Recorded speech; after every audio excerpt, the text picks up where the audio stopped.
கரூருக்கு முதலமைச்சர் விஜய் அவர்கள் போகக்கூடாது. கரூர் சம்பவத்தை பற்றி தாவேகாவோட அமைச்சர்கள் யாரும் பேசக்கூடாது, பொதுவெளியில் இது சம்பந்தப்பட்ட கருத்துக்களை தெரிவிக்கக்கூடாதுன்னு சொல்லி திமுகவோட அமைப்பு செயலாளர் RS பாரதி அவர்கள் உச்சநீதிமன்றத்தில் ஒரு வழக்கு தொடுக்கிறாங்க.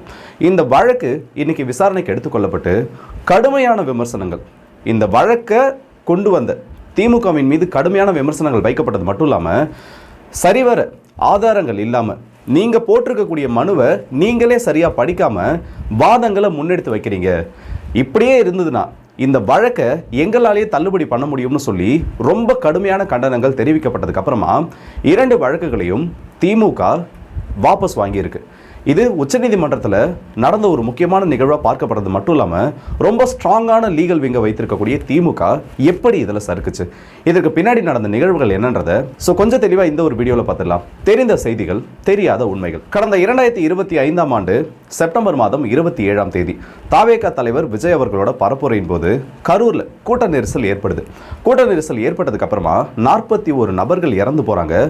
இது தமிழக வரலாற்றிலேயே அரசியல் நிகழ்வுகளில் நடந்த ரொம்ப பெரிய ஒரு மோசமான நிகழ்வாக பதிவாச்சு. அதுக்கப்புறமா அது தொடர்ந்து இது சம்மந்தப்பட்ட பல்வேறு அரசியல்கள் நடந்துச்சு. ஒரு பக்கம் பார்த்தோன்னா திமுகவில் இருக்கவங்க தாவேகா தலைவர் விஜய் தான் இதுக்கு காரணம், இன்னொரு பக்கம் தாவேகாவில் இருக்கவங்க திமுக தான் இதை மிகப்பெரிய ஒரு சூழ்ச்சியாக பண்ணி தாவேகாவை வீழ்த்த நினைச்சு மக்களை கொண்டு வருச்சுன்னு சொல்லி நிறைய இது சம்மந்தப்பட்ட கருத்துக்களானது பகிரப்பட்டிருந்தது. ஆனால் சிபிஐ வசம் இந்த வழக்கு ஒப்படைக்கப்பட்டு சிபிஐயோட விசாரணை இதில் நடந்துட்டு இருக்கு. இதுக்கப்புறம் எலெக்ஷன்ஸ் நடக்குது, தாவேகா ஜெயிக்கிறாங்க.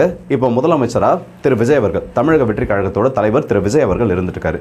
இப்போ ஒரு அறிவிப்பானது வருது. சில நாட்களுக்கு முன்னாடி ஜூலை மாதம் 10ஆம் தேதி கரூருக்கு விஜய் அவர்கள் போக போறாரு.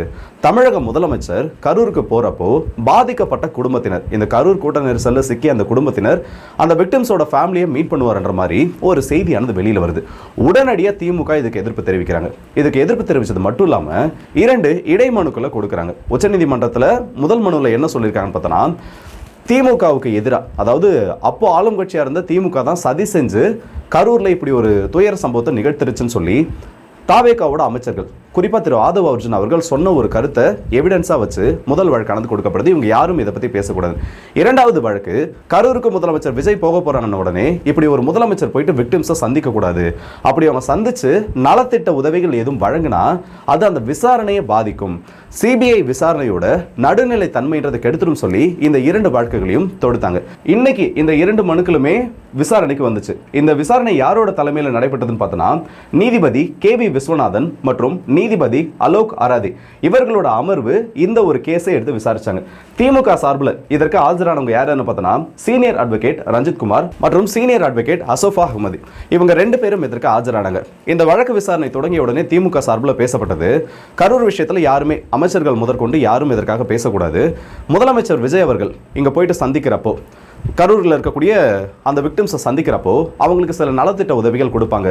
இது இந்த விசாரணையோட அந்த தன்மையை மாற்றத்துக்கான வாய்ப்பு இருக்கு. விவகாரம் சிபிஐ விசாரணையில் இருப்பதால் பாதிக்கப்பட்ட குடும்பங்கள் இந்த வழக்கின் மிக முக்கிய சாட்சிகள், மெட்டீரியல் விட்னஸ்னு சொல்லுவோம்.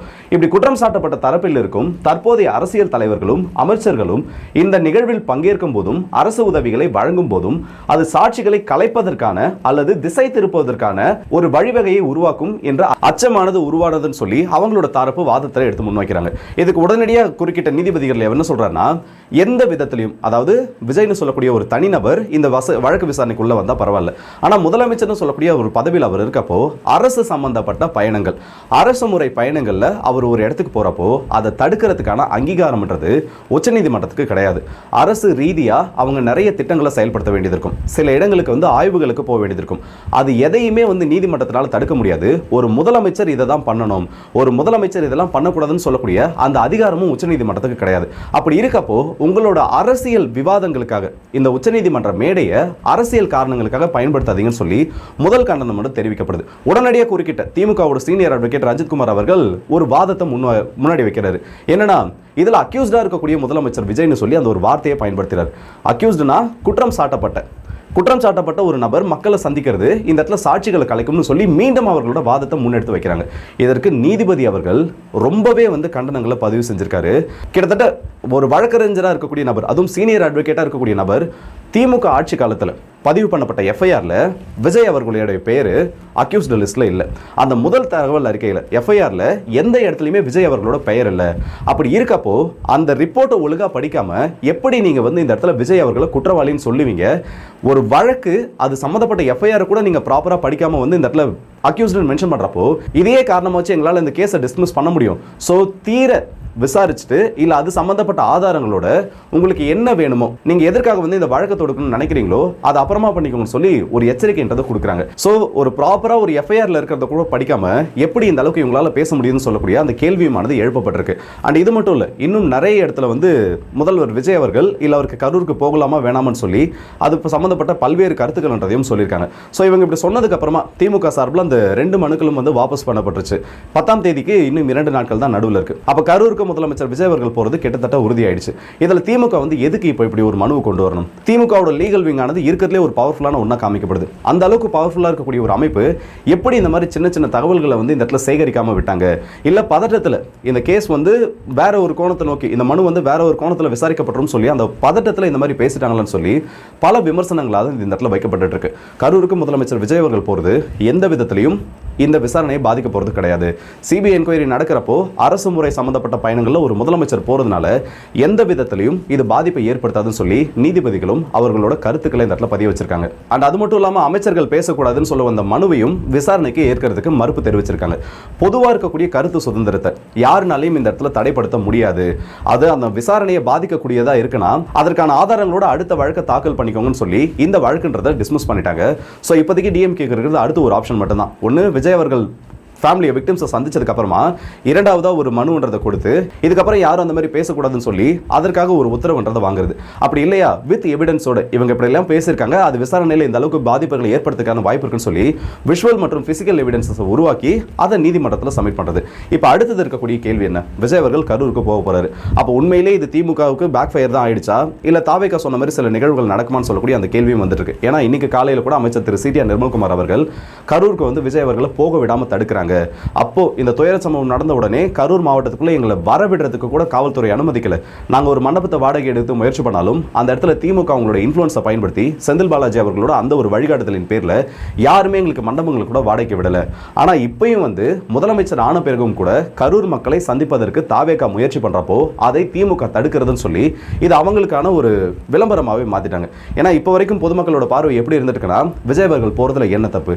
அப்போ ஆளும் கட்சியை சார்ந்தவர்கள் அந்த குடும்பங்களை சந்திக்கிறாங்க இல்ல அந்த பகுதிகளுக்கு போறாங்கன்னா சாட்சியங்கள் அழிக்கப்படும் ஒரு கேள்வி உங்களால் எழுக்கப்படுதுன்னா இதுக்கு முன்னாடி நீங்க தானே அந்த இடத்துல ஆளுங்கட்சியாக இருந்தீங்க, உங்களோட அமைச்சர்கள் தானே அந்த இடத்துல இருந்தாங்க. அப்போ இவங்களால எந்த அளவுக்கு இதில் பிரச்சனைகள் கொண்டு வரப்பட்டிருக்கும் அந்த ஒரு கேள்வியும் இந்த இடத்துல வைக்கப்படுது. இதுக்கு நடுவில் செந்தில் பாலாஜி அவர்களை ட்ரேஸ் பண்ண முடியலன்னு சொல்லி காவல்துறை திணறிட்டு இருக்கிறதா சில செய்திகள் வந்துட்டு இருக்கு. இதை இன்னும் ஃபன்னியராக சொல்லணும்னா மீம்ஸ் எல்லாம் வீரப்பனுக்கு அடுத்தபடியாக ஒளிஞ்சு வாழறதுல ரொம்ப கில்லாடியாக அவர் இருக்காருன்னு சொல்லக்கூடிய அளவுக்கு மீம்ஸும் நடுவில் ஷேர் பண்ணப்பட்டு இருக்கு. ஆல்ரெடி பார்த்தோன்னா லுக் அவுட் நோட்டீஸ் கொடுக்கப்பட்டுருச்சு. கிட்டத்தட்ட ஒரு வாரமாக அவரை தேடிட்டு இருக்காங்க. அவர் எங்கே இருக்காருன்றதை கண்டுபிடிக்க முடியல. நிறைய இடங்களில் சோதனை பண்ணியும் அவர் சம்மந்தப்பட்ட பல இடங்களில் சோதனை பண்ணியும் அவர் இன்னும் சிக்கலை. அவரோட தம்பியை பற்றின எந்த ஒரு ட்ரேஸும் இல்லைன்றது இந்த வழக்கை இன்னும் கூடுதல் சுவாரஸ்யமாக மாற்றிக்கிட்டே இருக்குன்னு சொல்லலாம். இதுக்கு நடுவில் தாவேகா சம்மந்தப்பட்ட அமைச்சர்கள் யாரும் தேவையில்லாமல் பள்ளிகளிலோ கல்லூரிகளிலோ இல்லை மருத்துவமனைகளிலோ ஒரு விசிட்க்கு போகிறோம் இல்லை நாங்கள் ஆய்வுக்கு போகிறோம்னு சொல்லி அதை வீடியோவை எடுத்து வெளியில் ரிலீஸ் பண்ணக்கூடாதுன்னு சொல்லி சில உத்தரவுகளும் பிறப்பிக்கப்பட்டிருக்கிறதா செய்திகளானது வந்திருக்கு. தொழில்துறை அமைச்சர் கீர்த்தனா அவர்கள் ஒரு பள்ளியில் போயிட்டு ஆய்வு பண்ணுறப்போ அந்த மாணவி கிட்ட சில கேள்விகள் கேட்டு அது ரொம்ப பெரிய ஒரு வைரலான விஷயமா மாறிடுச்சு. ஒரு மாணவி கிட்ட நீங்கள் எப்படி பேசணும்னு தெரியல, உங்களோட நாலேஜை காமிக்கணுன்றதுக்காக மாணவிகள் கிட்ட இப்படிப்பட்ட கேள்விகளாக நீங்கள் எப்படி கேட்பீங்கன்னு சொல்லி அது சம்மந்தப்பட்ட கேள்விகளானது எழுப்பப்பட்டிருக்கு. முன்னாள் பல்விக்கல்வித்துறை அமைச்சர் மகேஷ் அவர்கள் இது சம்மந்தப்பட்ட சில காட்டமான கேள்விகள் கேட்டிருந்தாங்க.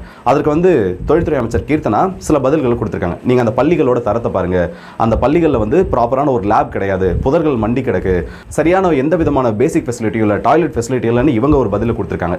எல்லாம் ஓகே தான். இப்போ ஒரு ஸ்கூலுக்கு போகிறாங்க, அந்த இடத்துல போயிட்டு அங்கே இருக்கக்கூடிய பிரச்சனைகளை பேசுறது ஓகே.